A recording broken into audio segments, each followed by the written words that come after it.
Hello everyone. In the number discuss question, sand is pouring from a pipe at the rate of 12 centimeters cube per second. The falling sand forms a cone on the ground in such a way that the height of the cone is always 1/6 of the radius of the base. How fast is the height of the sand? Increasing when the height is 4 centimeter. So, ഈ question നമ്മൾ നോക്കുകയാണെങ്കിൽ ഇവിടെ ഒരു sand കോൺ ഉണ്ടെന്നാണ് പറയുന്നത്.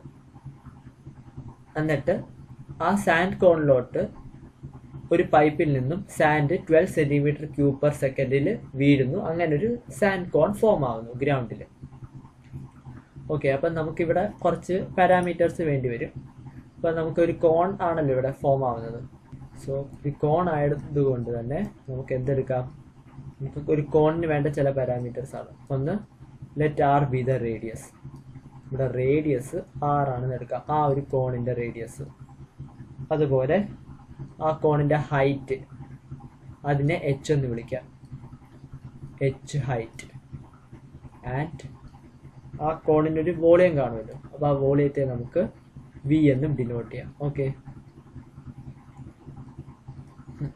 ഇനി ഇപ്പം ഇവിടെ അവർ പറഞ്ഞേക്കുന്നത് എന്താ? Sand is pouring from A pipe at the rate of 12 centimetre. അപ്പം സാൻഡ് ഈസ് പോറിങ് എന്ന് പറയുമ്പോൾ അവിടെ വീടിൻ്റെ കോണിലോട്ട് സാൻഡ് ഇങ്ങനെ ഫില്ലപ്പായി വരിക. അപ്പോൾ ഫില്ലപ്പ് ആകുമ്പോൾ അത് വോളിയമാണ്. അപ്പം നമുക്ക് അതിനെ ബേസിക്കലി അത് അവർ ഉദ്ദേശിക്കുന്നത് it is the rate of volume of a cone with respect to time ആണ്. നോക്കിക്കഴിഞ്ഞാൽ കേട്ടോ, സെന്റിമീറ്റർ ക്യൂബ് അത് വോളിയത്തിൻ്റെയാണ്, പെർ സെക്കൻഡ് ടൈമാണ്. അപ്പോൾ ഇത് D V by D T ആണ് ക്വസ്റ്റ്യനിൽ കൊടുത്തേക്കുന്നത്, 12 സെന്റിമീറ്റർ ക്യൂബ് പെർ സെക്കൻഡ് എന്ന് പറയുന്നത്. ഓക്കെ, ഇനി നമ്മൾ എന്താണ് കണ്ടുപിടിക്കേണ്ടത്? How fast is the height of the sand cone increasing എന്നാണ്. അപ്പം height of the sand cone increasing എന്ന് പറയുമ്പോൾ നമ്മളിവിടെ കണ്ടുപിടിക്കാനുള്ളത് D H by D T. D H by D T എത്ര ആണെന്നാണ് ക്വസ്റ്റ്യൻ. അവർ ഇതുകൂടെ തന്നിട്ടുണ്ട്, when height equal to 4 centimetre. അപ്പോൾ എച്ച് 4 സെന്റിമീറ്റർ ആകുമ്പോൾ D H by D T എന്താണെന്നാണ് ക്വസ്റ്റ്യൻ. ഇനി അവർ ക്വസ്റ്റ്യൻ തന്നേക്കുന്ന വേറൊരു ക്ലൂ എന്താണ്?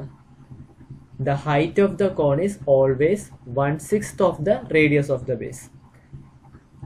അതായത് ഹൈറ്റ് എച്ച് എന്ന് പറയുന്നത് 1/6 ഓഫ് ദ റേഡിയസ് ആണ്, 1/6 ഓഫ് ആർ. അപ്പോൾ നമുക്ക് ഈ ഒരു ഇക്വേഷനിൽ നിന്ന് 6h ഈക്വൽ ടു ആർ എന്നെടുക്കാം. ഓക്കെ, അതായത് ആർ ഈക്വൽ 6h. ഇനി നമ്മൾ ചെയ്യുന്നതെന്ന് വെച്ച് കഴിഞ്ഞാൽ നമുക്ക് വോളിയത്തിനൊരു ഫോർമുലയുണ്ട്. എന്താണ് volume of a cone? Volume of a cone എന്ന് പറയുന്നത് 1/3 പൈ ആർ സ്ക്വയർ എച്ച് ആണ് വോളിയം ഓഫ് എ കോൺ. അപ്പോൾ നമുക്ക് എന്ത് എഴുതാം? വി ഈക്വൽ ടു, ഇവിടെ ഈ ആറിന് പകരം നമുക്ക് 6h ഇട്ട് കൊടുക്കാം. അപ്പം 1/3 into pi into 6h square into H എന്ന് വരും. ഓക്കെ, സോ ഇത് നമുക്ക് എന്തെഴുതാം? 1/3 pi 6 square H square into H. അതായത് 1/3 pi into pi 36 H cube എന്നാവും. 3യും 36 കൂടെ വെട്ടിക്കളഞ്ഞാൽ ബാക്കി നമുക്ക് 12 പൈ എച്ച് ക്യൂബ് ഇങ്ങനെയായി മാറും. Okay, V equal to 12 pi H cube. ഇനി നമുക്ക് D V by D T ആണ് ക്വസ്റ്റ്യനിൽ കൊടുത്തേക്കുന്നത് 12. അപ്പോൾ നമുക്ക് എന്ത് ചെയ്യാം? D V by D T കണ്ടുപിടിക്കാം. So D V by D T equal to 12 pi H ക്യൂബിനെ ഡിഫറൻഷിയേറ്റ് ചെയ്യണം. അപ്പോൾ അതെന്താവും? 12 പൈ കോൺസ്റ്റൻ്റ് ആണ്. അപ്പോൾ 12 pi into D by D T of H cube എന്ന് വരും. കാരണം എച്ച് എന്ന് പറയുന്നത് ഹൈറ്റ് ആണ്, അത് വേരിയിങ് ആണ്.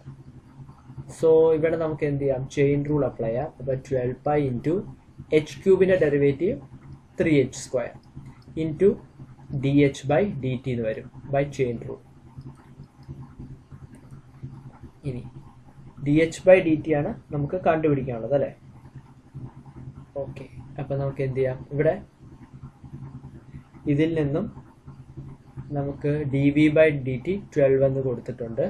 അപ്പോൾ 12 equal to 12 pi into 3h square into dh by dt.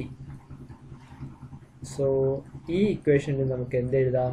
dh by dt equals 12 by 12 pi into 3h square, which is equal to 12 and 12 വെട്ടിപ്പോൾ ബാക്കി 1 by 3 pi h square എന്നാവും. ഇതാണ് dh by dt. അപ്പോൾ നമുക്ക് dh by dt ക്കുള്ള equation കിട്ടി 1 by 3 by h square. ഇനി അവർ ക്വസ്റ്റ്യനിൽ കൊടുത്തിട്ടുണ്ട് h equal to 4 centimetre ആകുമ്പോഴാണ്. അപ്പം when h equal to 4 centimetre നമുക്ക് എന്ത് എഴുതാം? dh by dt equal to ഇവിടെ hൻ്റെ വാല്യൂ 4 ഇട്ട് കൊടുക്കാം. അപ്പോൾ 1 by 3 pi into 4 square, which is equal to 1 by 3 pi into 16. അത് 1 by 48 pi എന്ന് വരും answer. Okay, 1 by 48 pi. So നമ്മുടെ dh by dt എന്ന് പറയുന്നത് 1 by 48 pi centimetre per second എന്ന് കിട്ടും. സോ നമ്മുടെ ക്വസ്റ്റ്യനിൽ how fast is the height of the sand cone increasing when the height is 4 centimetre എന്നായിരുന്നു. സോ അതിൻ്റെ answer 1 by 48 pi centimetre per second ആണ്. So എല്ലാവർക്കും ഈ വീഡിയോ ഇഷ്ടപ്പെട്ടെന്ന് വിശ്വസിക്കുന്നു. എല്ലാവർക്കും ഈ വീഡിയോ ഇഷ്ടപ്പെട്ടെങ്കിൽ ലൈക്ക് ചെയ്യുക, കമൻറ്റ് ചെയ്യുക, ഷെയർ ചെയ്യുക. അതുപോലെ തന്നെ ഞങ്ങളുടെ തിങ്കിൻ എന്ന യൂട്യൂബ് ചാനൽ സബ്സ്ക്രൈബും ചെയ്യുക. Thank you.